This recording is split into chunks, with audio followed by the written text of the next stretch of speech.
Mao bitaw na kanang na ako'y kaslon, mingon dayon ko pangandam na mo.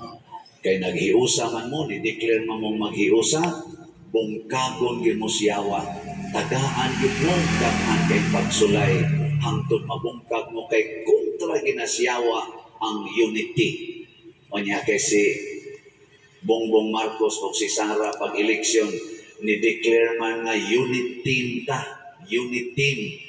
Agibungkag na Rusyawa, hastang ilang ka unit team, nagiyawaan na. Amo to kinsa giyawaan na, diri ba sa side ni Presidente Marcos o diri ba sa side ni Sara, atong Vice President. Ang ato lang pamalandungan, kinsa Manila ang nagsunod o duol-duol sa batasan ni Kristo.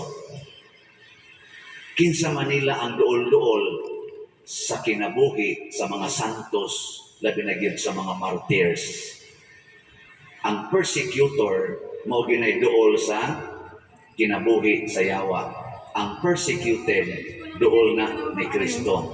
Matud pa ni Kristo, Matthew chapter 5, bulahan kamong gilutos, gidaog-daog o gibutang-butangan sa tanang matang sa kadautan. Ug mahitabo ni paglipay kamo. Muna sila si Pedro Bautista o si ganing Paul Miking, mga kauban San Lorenzo Ruiz, naglukso-lukso sila sa kalipay sa dihang gideklarar na nga amo na mong putlas liog, bitayo na mo sa cross, patio na mo.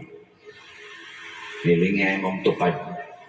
Yung na asa man ka, masayid karon sa yawa o ni Jesus.